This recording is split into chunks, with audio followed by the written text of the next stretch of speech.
Looks good to me, man.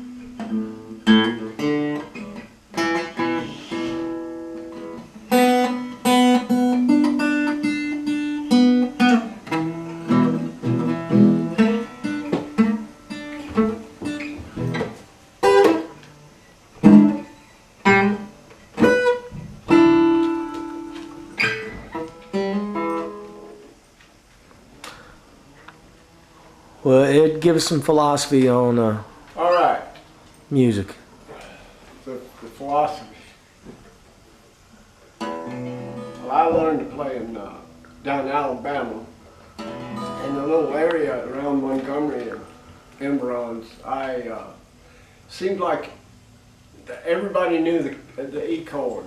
That was what they played in. And of course, there were some advanced players, but you know, Hank Williams came out of that area, and a lot of players, but they were actually kind of hard to find.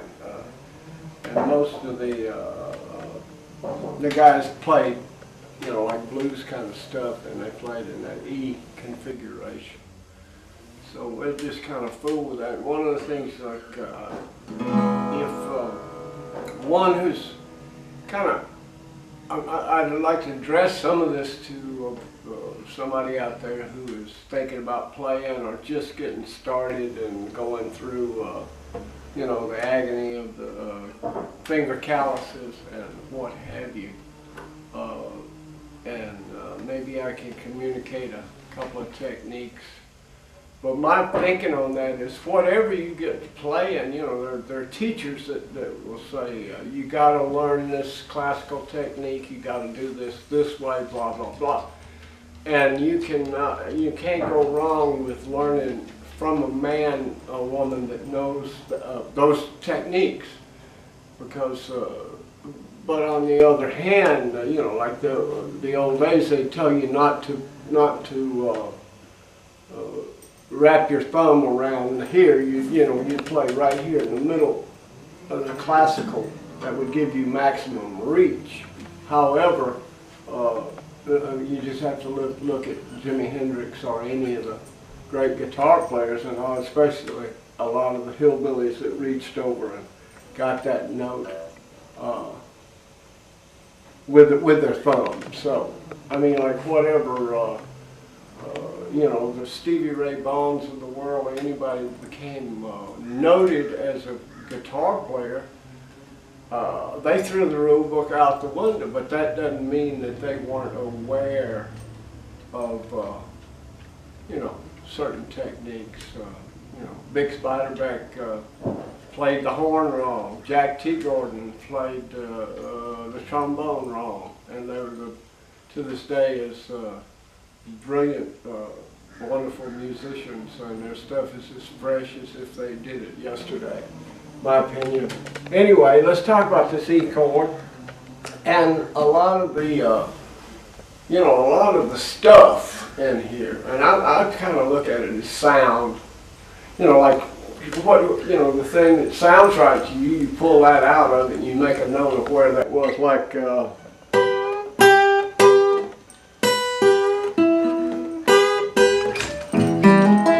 that's in that particular thing. Well, you know, you find... Show me again what you just did there.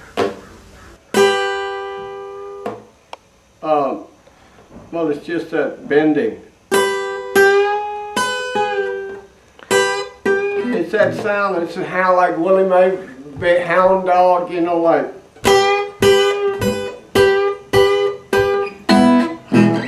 And like you find it at that, if you like that particular little, you know, lick, then you find it in every key. So I think, you know, like learn your sharps and flats, and you can find that particular. But anyway, that's where it is in E.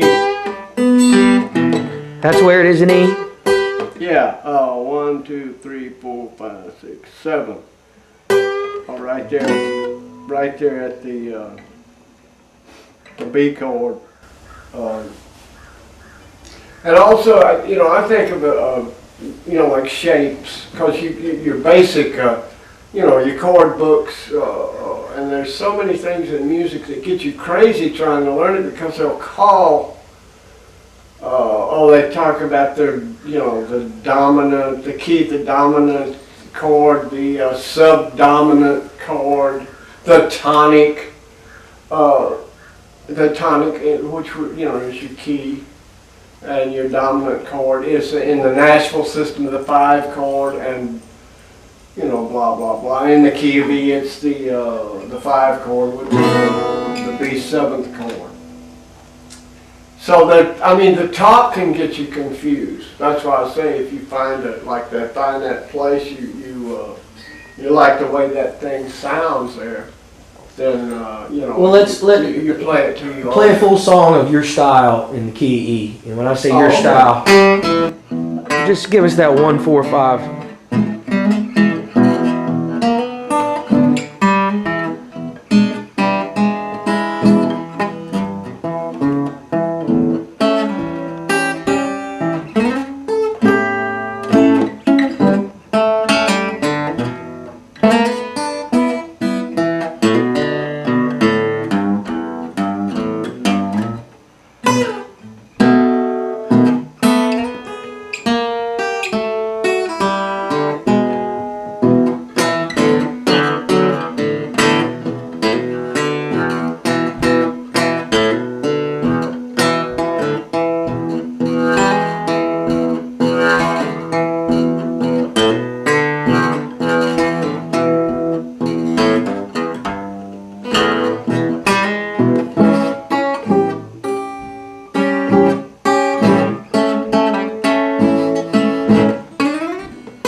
Right on. So this,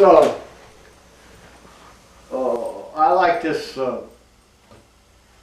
particular chord, E chord. Now, and the way you find that, it's a C7th shape. Right. So when you move here, and you find it if you know your flats and sharps. So it's C, C sharp, D.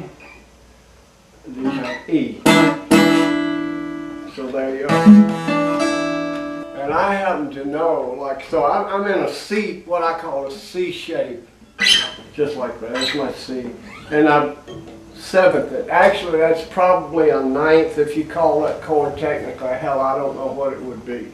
But it's just that sound. It's that 7th sound to me. And there's the chord. Also, I know that if I shift over and play a B7th shape right in that same spot, Okay. I got the same D, I got a different voicing, so I can go.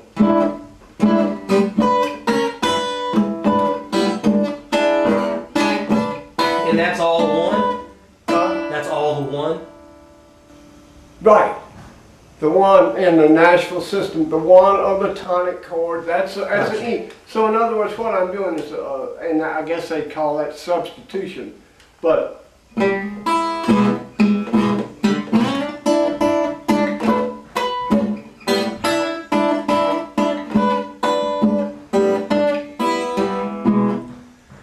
if I take that D7th shape, so I got D, Yep. D sharp, maybe C, D, E, which is in a 7th, or the regular D chord here. That'd be D, no, that would be D7. D, D7, I can use this note. So I can do, like for instance, I'm going to use that, the D7th chord for an E. I mean the shape, D7 shape, that right here. So I can go like this.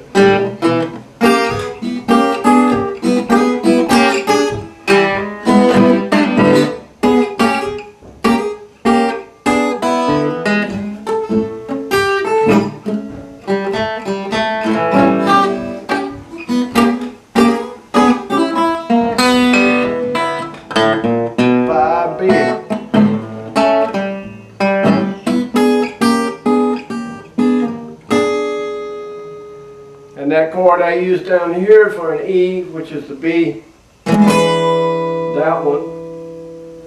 When I play here, I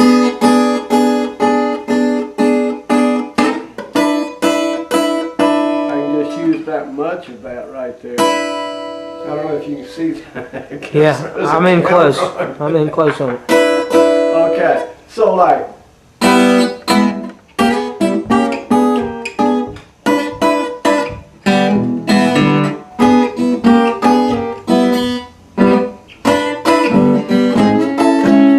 Alright, now I'm going to do the same. I'm into my A chord. I'm using an F shape to make this A chord. Then I can find that same sound I want, like here, in that D7 shape.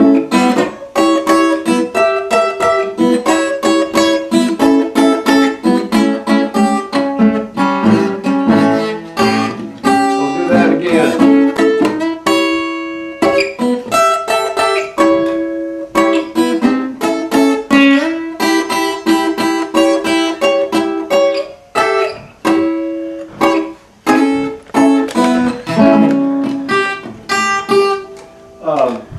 Okay, we're talking, and A is a good chord for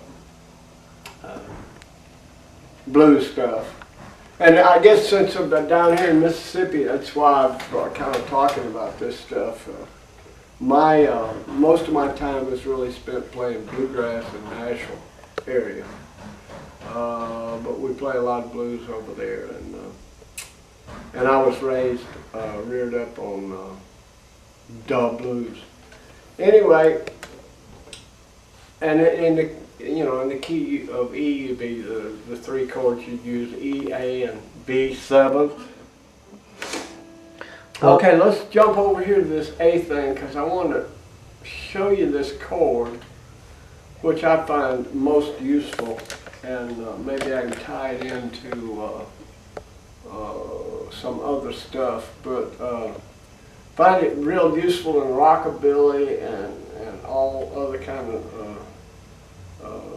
I mean a whole bunch of stuff. But what I'm going to do is I'm going to make an A chord, and I'm going to try to show you a lick. Now I learned this from a fellow named Steve Mann, he was just an exceptional guitar player. Anyway, what I'm going to try to do here is show you how, with this particular thing, it's one of those swampy delta things. I mean, you can use it for a lot of stuff, but we're just going to stay in the one chord, the A, and different configurations of it. So while we're doing this, what I'm doing here is I've got an A7, and I'm reaching here, and I'm covering these two notes. Which, I mean, like, that's the same two notes as if you made an F shape. That would be your A that way, etc. However, if you reach here, and then when you pull off here, and actually when I pull off, I'm going to actually play it like here. Try to pick it that way to get a clanky kind of thing, like so. Kind of an answer back, and very reminiscent of kind of a John Lee Hooker kind of thing. So I'm pulling off, and I'm in the seventh already.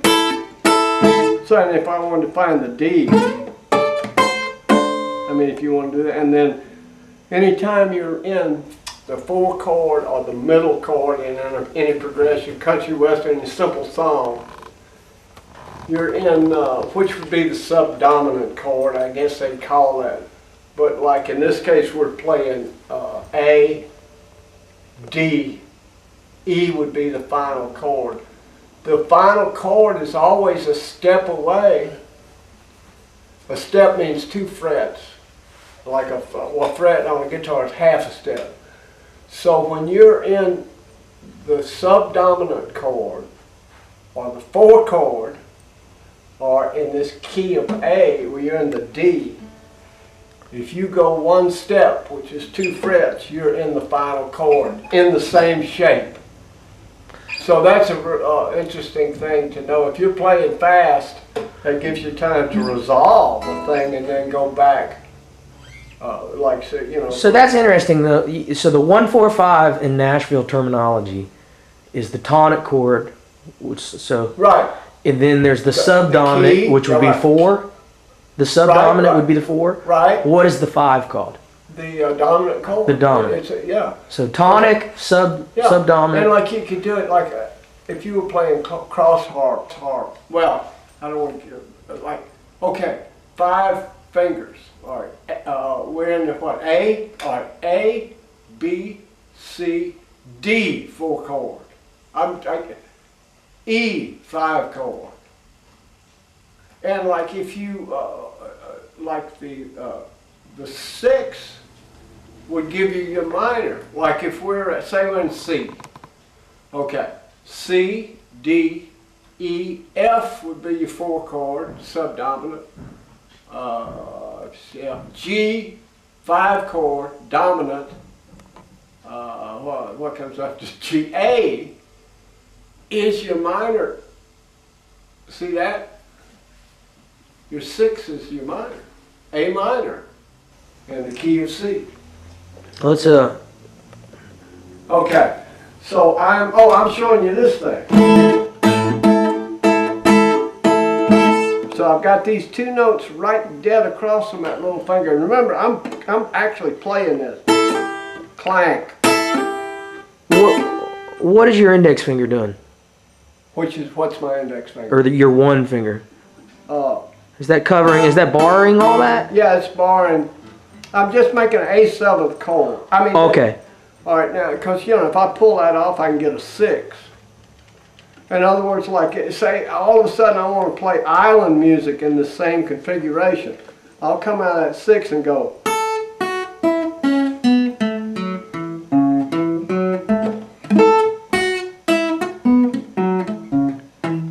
Oh, right on. All right, that gives it that, but here's, we're going down, we're swampy here. I'm playing these 2 notes right dead across from that little finger.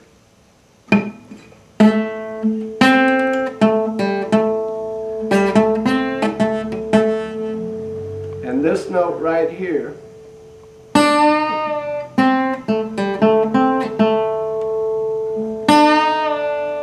That note. So I can go.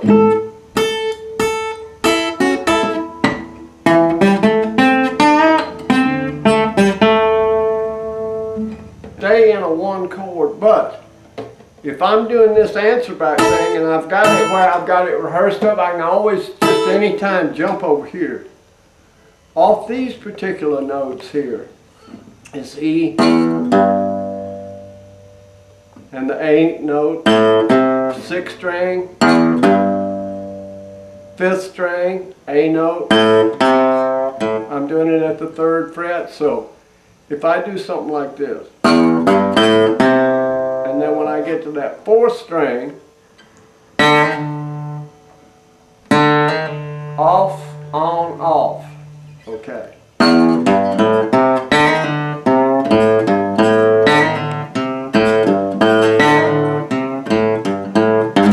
And then I can go to that A note there, put me in unison with this note, which is the 5th string. So, but where I'm trying to go with this, I can improvise as long as I can make it interesting to me. If I can make it interesting to me, it's going to be interesting to the audience. Hopefully that's for you to judge. But in other words, I can improvise. Just give us a. And then when I finish, like I said, well, I've improvised enough. I can always go back to this.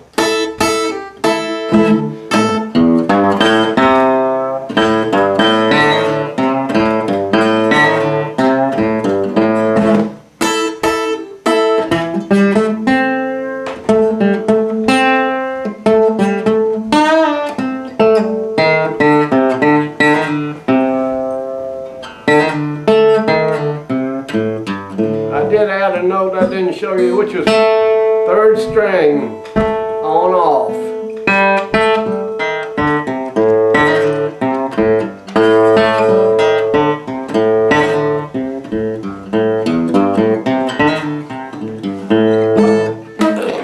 When I first started hoboing,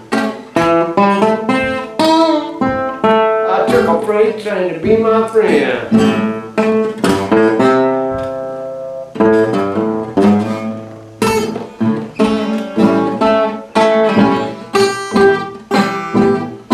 I took a freight train when I first started hoboing, took a freight train to be my friend.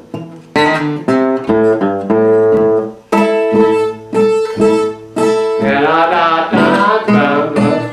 felt like it ought to have a 5 there.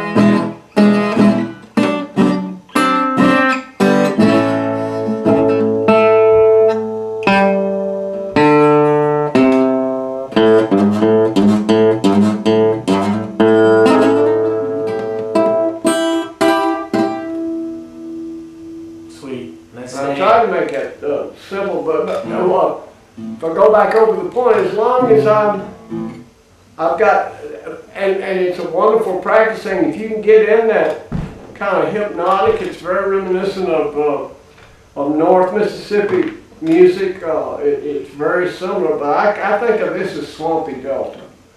But that's me. I mean.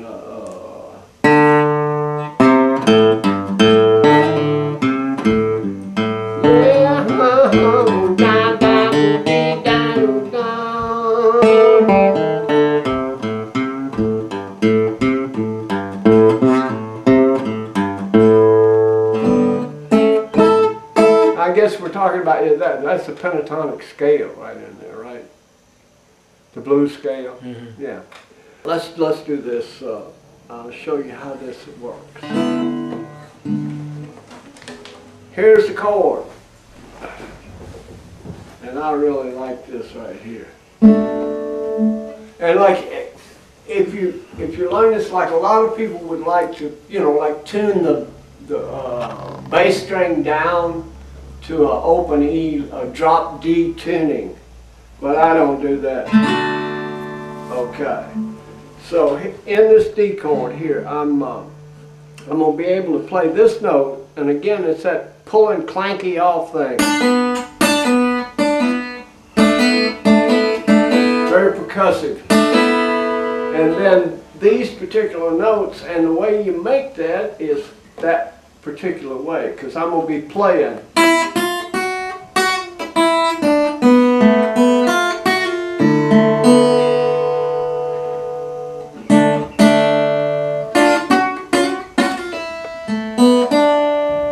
I've got these notes, and again, if you wanted to tune your bass string down, and I've got the A shape, D here, 7th here, but a lot of times I'll just use that much of it. I got an F shape D here, I might use some of that. I've got that little, that particular sound right there if I want that. Anyway, let's just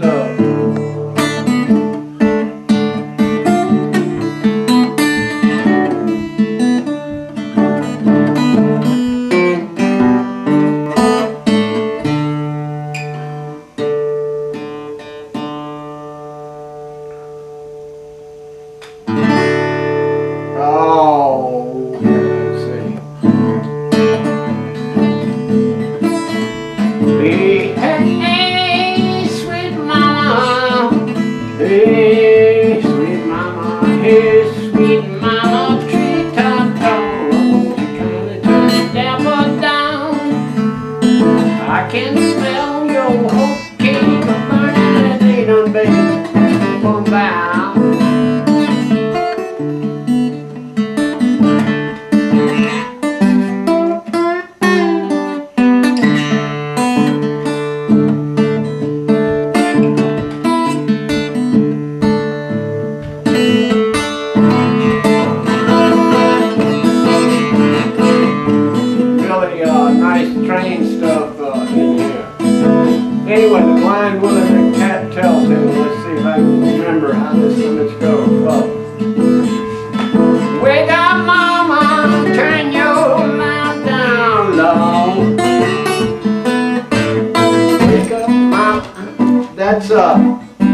F-shaped G, but I'm leaving that first string open, giving it kind of a modal kind of thing.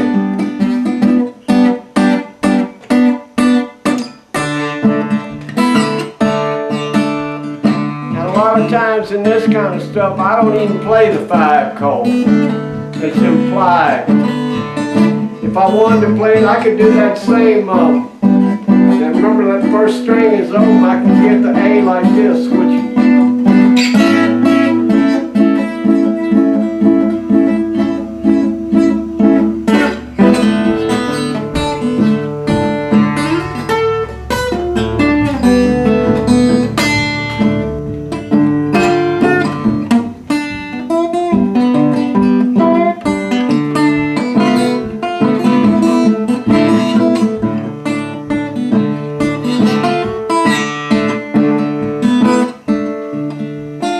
my papa died, left me reckless, mama left me wild, wild, wild. Papa died, left me reckless, mama left me wild.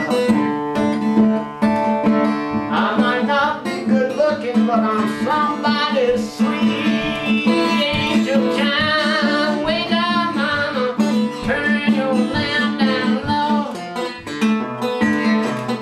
Wake up, mama.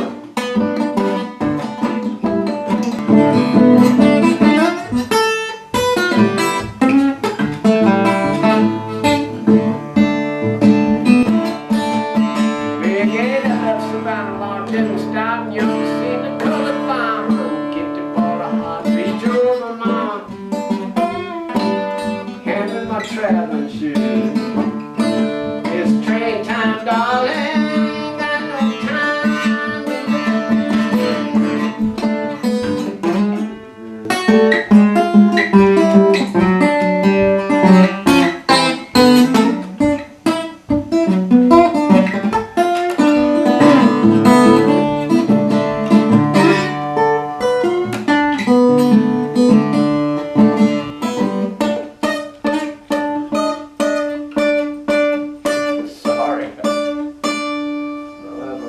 reference point on.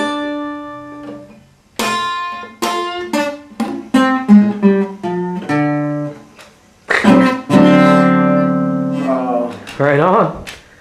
I couldn't even think of the words to that song, but anyway, I should have rehearsed, but I was trying to make the guitar point, so anyway, the singing is certainly leaves something to be desired, but it's, it might remind our listener watchers that it's morning time, and I have a very nice light breakfast beverage here that hadn't kicked in yet, so.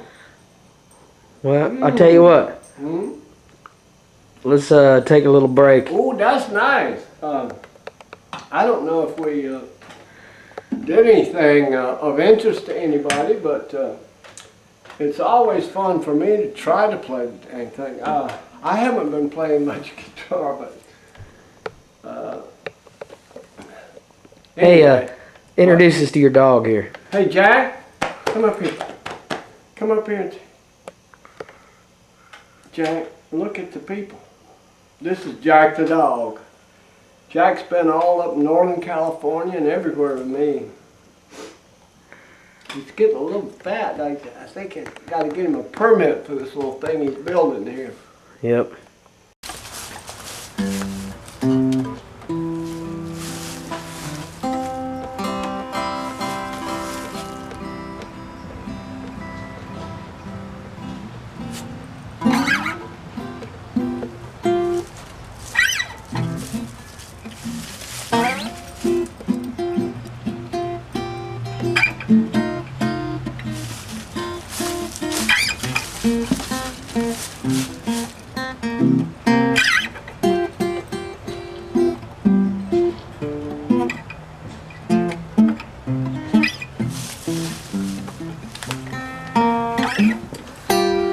Watch this.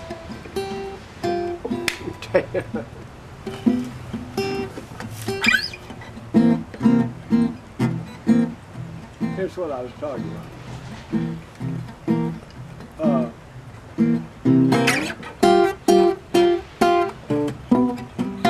Here's your C shape, your C7 shape, right? Yeah, So the point was, we're hauling ass. I'm not having to change finger position. I just and I use it like train on the line, 16 coaches, long black train.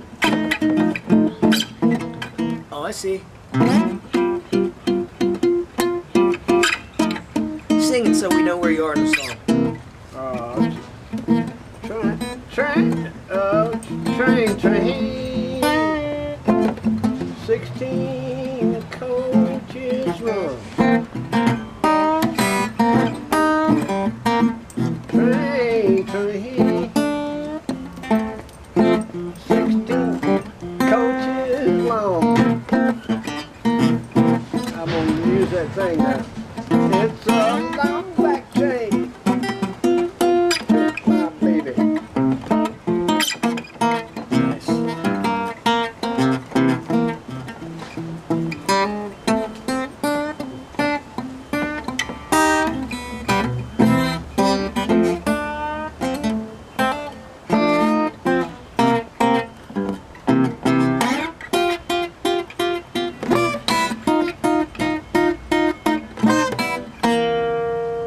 That's great, man. But I mean, like, and because I use it, I mean, I've incorporated it into my feeble vocabulary, if you will.